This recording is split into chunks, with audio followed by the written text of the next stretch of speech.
环球大战线深入世界最前线，全球各地的观众朋友，大家好，我是叶思敏。好，我们节目开始，赶快欢迎来宾，前立委蔡正元蔡委员，思敏好，大家好。前国安会副秘书长杨永明老师，思敏好，各位朋友好。前海军舰长吕礼士舰长，主持人好，各位观众大家好。好，观众朋友，今天关心来自于伊朗跟美国、以色列的最新消息，80枚的飞弹，伊朗射出来的只是开胃菜吗？伊朗现在最新宣称的，它有2.万的发射平台，目前为止攻击美以只用了10%而已，炮火现在也持续的延烧到波湾地区去吗？另外，今天会特别来关心有关于中国大陆跟俄罗斯的军援部分，俄罗斯根据了解有帮忙定位，那中国大陆有军援飞弹吗？这一场中东大战，我们今天会来做一个全面深入的了解。好，来看到是最新消息，哈米尼的儿子56岁的穆杰塔巴正式接班了，他宣布要正式的启动这一场叫做复仇者的时代。前美国的外交官这一位是艾伦，他特别说了，穆杰塔巴比他的父亲更糟糕、更强硬。他补充，他是革命卫队的首选候选人，将会有接下来大量的仇要来报复。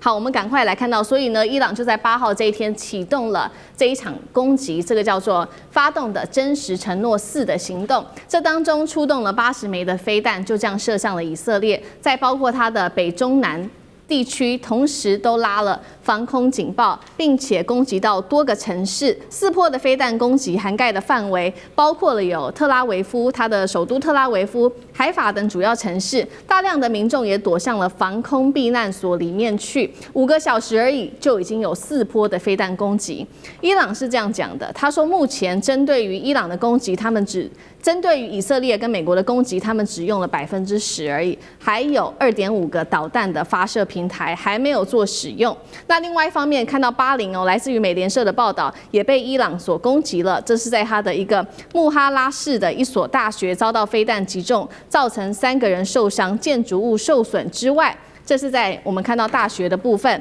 沙烏地阿拉伯在这个时候做了警告，因为伊朗也去攻击他们的能源设施，遭到攻击，所以他就说了，你如果继续的对我们展开攻击的话，我们就会让美军来用我们境内的基地来打击伊朗。另外一头来看到伊朗这一次，他说他总共发射了多少的攻击，大约达到了600次的飞弹攻击，2600次是无人机的打击。目标除了以色列的军事设施、中东多处的美军基地之外，看到了范围其实也是非常多的，到了阿拉伯联合大公国，并且在这一次的攻击下，伊朗最新做了一个宣称，他说已经造成了美军第5舰队21人死亡，美军空军基地200人死伤。而美国的部分最新消息，他们已经证实了，先前说美军有6个人身亡，现在最新消息数字，美军证实来到了7人身亡。再来看到了，在这个美以轰炸之下，石油设施跟炼油厂的部分轰炸它的石油跟炼油厂之后，德黑兰在3月8号这一天上空出现了一个云层，而且这个云层是突然间变成黑色的，下起了石油雨哦。那么当然了，当局就赶快要求他们的民众赶快去避难，因为他们认为这样的石油雨是对人体有害的。好，来看到中国大陆跟这个俄罗斯的角色也加入了帮助伊朗吗？我们先来看到外长王毅，他说这是一场根本不应该发生的战争。再来看到是华盛顿邮报也做披露，2艘隶属在伊朗的国营公司的货船在上周从广东满载离岸。外界研判船上是否载有飞弹是要提供给伊朗的呢？俄罗斯的部分疑似也向伊朗提供了在中东的潜在目标的情报给伊朗，包括这当中可以得到美军舰艇跟军机位置的情报。再来看到是中国还向伊朗，这是传出来的，提供了雷达，还有它的红旗9B 防空系统等等。针对于中国准备向伊朗提供了这个音速反舰飞弹的传闻，中国目前则是予以否认到底。所以这当中我们要请舰长特别先带我们来看到，中俄难道是真的开始下场要帮助伊朗了吗？这一场战争会不会变成美国对抗中俄的代理人战争？其实我们可以看到啊，现在的这一个无论是伊朗或者是美国、以色列，他们所呈现出来的新闻其实非常的不同啊。那如果我们从这个美国以及以色列的视角的话，他们的说法也就是送了非常多的中国大陆送了非常多的装备给伊朗，但是事实上呢，那我们来看啊，之前这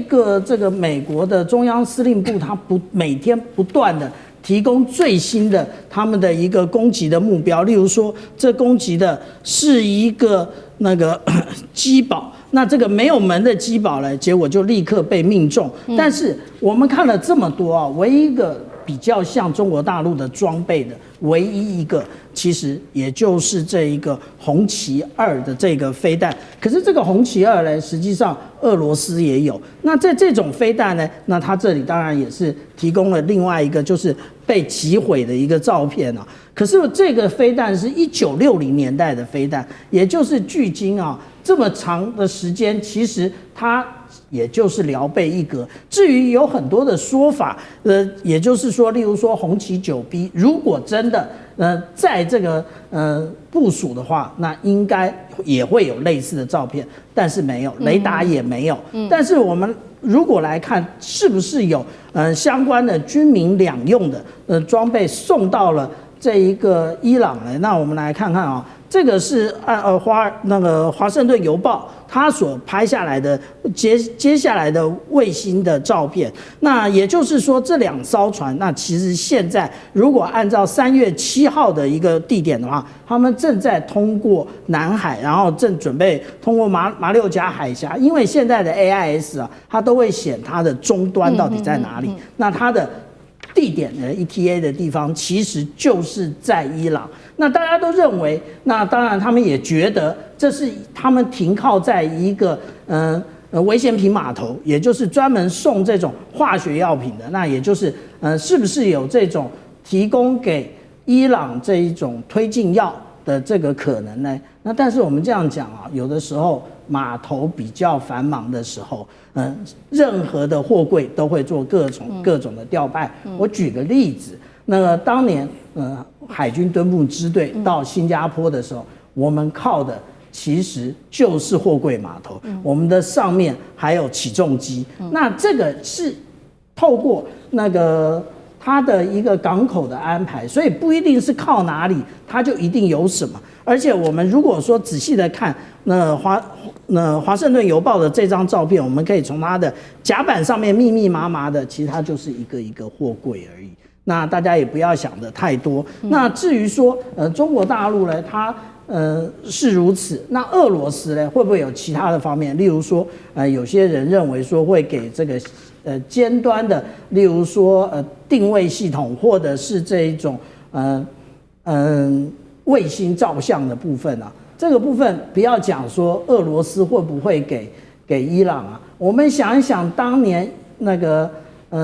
英阿的福克兰战役的时候，美国有没有给英国嘞？美国有啊，美国事后承认说他们给了非常多的这个图像资料以及情报资料给英国。那你美国可以给英国，那为什么俄罗斯或者是中国不可以给伊朗呢？而且再强调一次，这一次截至目前为止，美国、以色列并没有向伊朗宣战。好，所以这一场战争持续的进行当中，我们刚刚关心的是在于中国大陆跟俄罗斯的角色，但是现在呢，伊朗是这样说的，他说我们发动了这么多次的战争，到现在为止最新的一次是80枚的飞弹射向以色列嘛，他说我们还有非常多的飞弹平台，2.5万发的飞弹平台，我们现在只用了10%，也就是说这场消耗战会持续下去吗？以色列的防空网撑得住吗？委员又怎么看？有人看门道，有人看热闹。这个以色列能不能撑得住，我们要从不同的角度来看。就说伊朗这个一再轰炸有没有炸掉以色列打击伊朗的空战能力？没有。换句话说，打击的重点没有打中以色列的空军力量。那打这种以色列的防空网，很显然打的是民间设施。那我们就问一件事情：以色列现在经过这几个轰炸以后，瘫痪到什么程度？似乎还没有到了瘫痪的崩溃边缘啊。那伊朗呢？伊朗的这个防空力量完全没有，所以等于是让伊朗的空军炸得完的，以色列空军炸得完，这是伊朗比较吃亏的地方，因为伊朗没有防空网，这是最大的问题。那伊朗有攻击网，那说伊朗有80枚这个导弹只是开场，他们还有25000枚他讲发射平台，应该讲是无人机啦。如果是导弹，不可能这个数量，因为伊朗的财力有限嘛。是不可能这个的。他说只动用10%，因为无人机的平台很便宜嘛。那伊朗的发射平台预估不会超过200个大卡型卡车的发射平台，所以现在损失多少不知道，但是很明显的损失也不会在少数了哈，可能有一半不见，那另外一半还有一个作战能量哈，所以有100套的发射卡车，有80枚的飞弹机差不多。至于它所谓井喷式的那种井射式的导弹，大概没有了哈，因为目前没看到井射式的导弹出现啊。这个是很不平常。但伊朗其实真正的问题不在这里哈，不在他有没有办法攻击以色列。第一个，他没有办法以色列的空军力量瘫痪，所以以色列可以持续对伊朗产生攻击。第二个，现在伊朗最大的困境是他不晓得该打哪里。第一个，如果他打以色列，这是很正常，美以伊战争。他现在打巴林，巴林是什叶派的打沙特阿拉伯或者打这个阿联酋，然后封锁荷姆兹海峡。战争主角就不是美国跟以色列啊，因为这个地方跟美国以色列一点关系都没有啊，你这打吧，有什么关系呢？美国也不痛，以色列也不痛。你说以色列、美国船又不进出这个荷姆兹海峡，大家都忘了这是什么？没有进出荷姆兹海峡，跟以色列、美国都没有关系，反而跟谁有关系啊？印度、中国、欧盟、日本、韩国、台湾，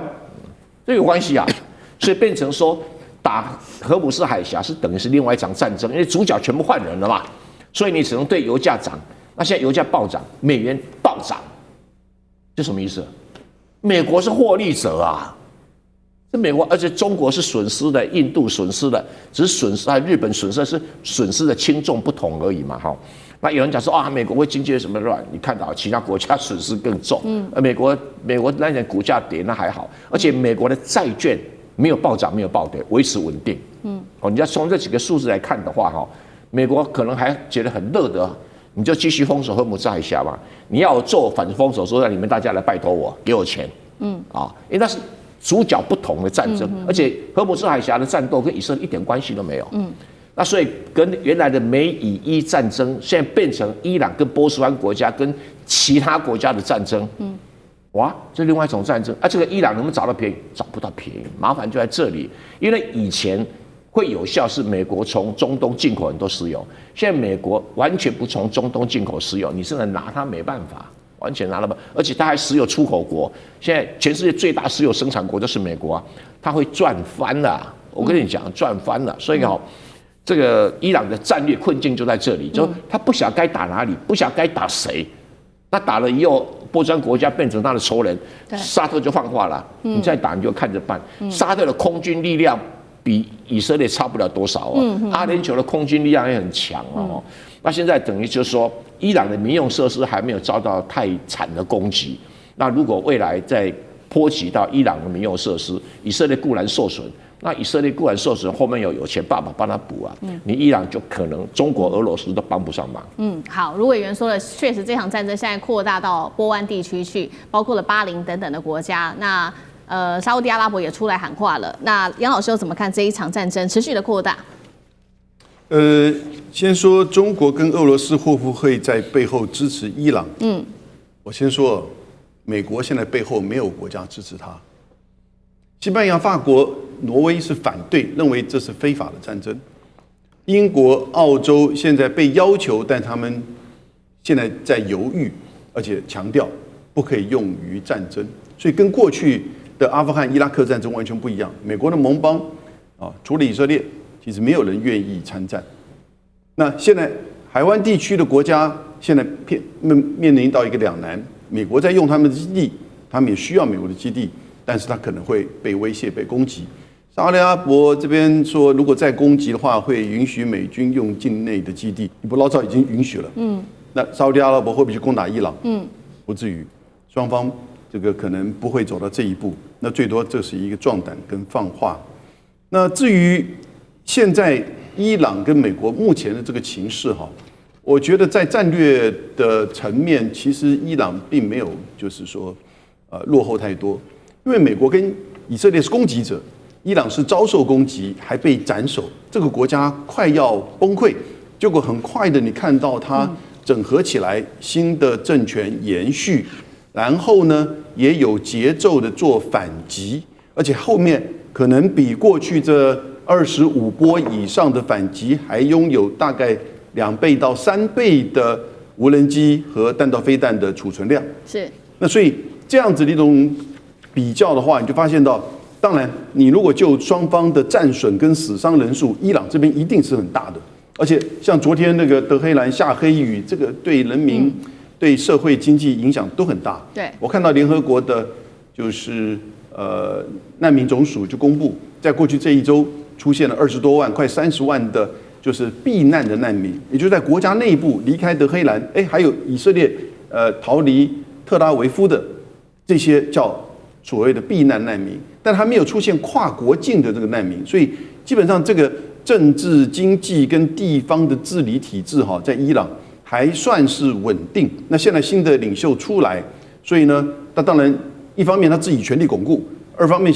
这个神权政府他自己也要掌控，第三方面伊朗这个国家面对美国、以色列这样子的攻击，那怎么样来去表现出他们的这个态度？强硬的态度，有尊严，或者是这个国家不容被欺负的这个态度。那这样子的战略层面而言，现在中国跟俄罗斯到目前为止根本不需要去帮助。你刚刚讲到的2艘华盛顿邮报登的2艘货轮，我觉得如果就算是之前签约的军民两用的这些物项，那其实也就原先的这个协议。因为现在就双方而言都还不算是进入战争状态，虽然战争已经这个不断的在提升，可是就中方而言，其实提供相关的这个物资呢，你自己将来处理，或者你在海上被打掉，那就是你自己的事情。但他不会因为说战争，他可能是因为害怕被牵连而就不提供。我觉得这个东西其实美国大概也了解。那当然，关键就会在这个货船在这过程当中会不会被这个击沉。对，所以我觉得其实接下来你说可能会不会变成一个中俄美之间的代理战争目前都还不会看到这种情况。俄国跟美国也有俄乌战争的问题，中俄之间也有他们双边的问题，而且在目前的美伊战争上面，其实美国面临的困境并不比伊朗低啊。尤其川普他的战略不清楚，他现在战术又这个被动，因此在这个情况之下，面临到了一个新的领袖出来的伊朗，强硬的伊朗，其实接下来的不确定性越来越高。好，谢谢杨老师。那我们休息一下，马上回来。